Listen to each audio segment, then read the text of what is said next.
भारत की सबसे पुरानी जनजाति है भील जनजाति, जिसका उल्लेख रामायण और महाभारत काल से ही है। ऐसा माना जाता है कि ये मालवा और मध्य भारत पर शासन किया करते थे। आज हम बात करेंगे इसी जनजाति के एक राजा की, जिसके डर से बड़े बड़े राजाओं के पैर कांप जाते थे।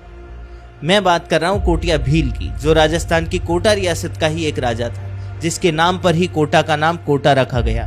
और कोटिया भील की सबसे खास बात यह है कि वह सर कटने के बाद भी दुश्मनों से लड़ता रहा। तो दोस्तों, कहानी को शुरू करते हैं। यदि आप हमारे चैनल पर नए हैं तो हमारे चैनल को सब्सक्राइब जरूर करें। ये कहानी आपने पहले कभी नहीं सुनी होगी, तो कहानी को लास्ट तक जरूर देखना।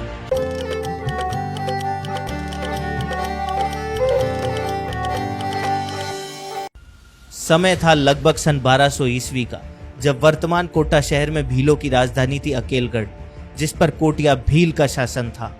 उसका वास्तविक नाम रघुवा भील था। उसकी शूरवीरता की वजह से उसे कोटिया की उपाधि मिली हुई थी। कोटिया भील का मुख्य स्थान अकेलगढ़ का किला ही था, जिसकी खास बात यह थी कि वह किला दूर से दिखाई नहीं देता था और एक तरफ चंबल नदी होने की वजह से वह किला सुरक्षित भी था। कोटिया भील शिव का बहुत बड़ा भक्त था, इसलिए उसने कोटा में स्थित नीलकंठ महादेव का मंदिर बनवाया, जो आज भी उपस्थित है। कोटिया भील की अकेलगढ़ रियासत के पास ही बूंदी राज्य था, जहां पर मीणाओं के जेता मीणा का शासन था, जिसको युद्ध में मारकर राव देवी सिंह हाड़ा ने उसके राज्य पर अधिकार कर लिया। और 24 जून 1242 को अपने शत्रु के सम्मान में ही उसी के पूर्वज बूंदा मीणा के नाम पर बूंदी की स्थापना की। उसके बाद बूंदी के हाड़ा और कोटिया भील के बीच हमेशा युद्ध की स्थिति बनी रहती थी। बूंदी में भी देवी सिंह हाड़ा के बाद सन 1243 में उसी के पुत्र समर सिंह ने शासन संभाला। उस समय तक समर सिंह की महत्वाकांक्षाएं भी बढ़ चुकी थी और बूंदी के हाड़ाओं और कोटिया भील के बीच दुश्मनी बढ़ती चली गई।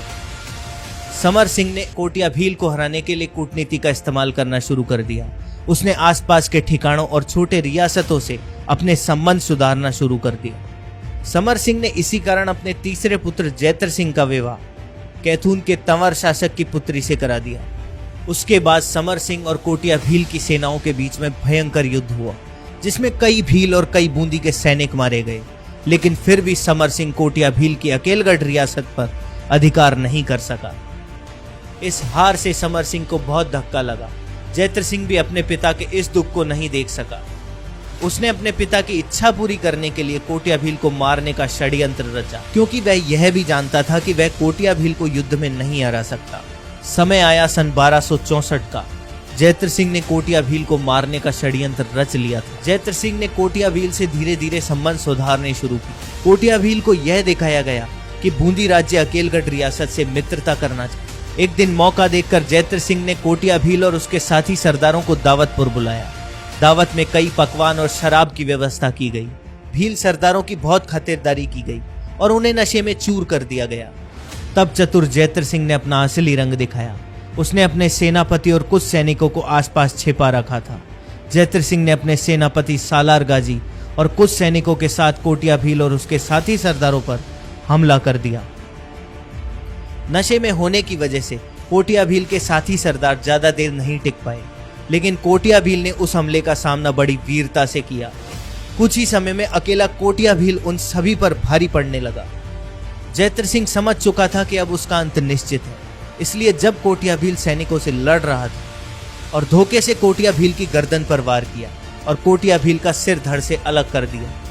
उसके बाद भी कोटिया भील उसी वीरता से लड़ता रहा। जैत्र सिंह के सेनापति सालार गाजी को कोटिया भील ने अपनी गर्दन कटने के बाद भी मौत के घाट उतार दिया। यह देखकर जैत्र सिंह डर गया। उसने कोटिया भील के शरीर पर धोखे से एक और वार किया और उसके शरीर को एक और हिस्से में काट दिया। तब जाकर कोटिया भील की मृत्यु हुई। जब कोटिया भील की वीरता हाड़ा राजा समर सिंह ने सुनी, तो कोटिया भील की वीरता को सम्मान देने के लिए उस रियासत का नाम कोटिया भील के नाम पर कोटा रखा गया और कोटागढ़ पैलेस में कोटिया भील की मूर्ति स्थापित की गई। और बाद में सन 1274 में कोटा बूंदी की दूसरी राजधानी बना। तो ये था कोटा का वीर कोटिया भील, जिसके नाम पर कोटा का नाम कोटा रखा गया। आज भी अकेलगढ़ किले के अवशेष और नीलकंठ महादेव का मंदिर कोटिया भील की वीरता के इतिहास को जीवित रखे हुए हैं। तो ये थी कोटिया भील की कहानी। आपको ये कहानी पसंद आई हो तो हमारे वीडियो को लाइक करें, और हाँ, अभी तक चैनल को सब्सक्राइब नहीं किया है तो चैनल को सब्सक्राइब जरूर करके जाएं। क्या आपको ये कहानी पता थी या आपके पास कोई नई कहानी है या फिर आपके पास कोई सवाल या सुझाव है तो हमें कमेंट सेक्शन में जरूर बताएं। फिर आपसे मुलाकात होगी एक नए दिन एक नई कहानी के साथ। तब तक के लिए जय राजस्थान, जय भारत।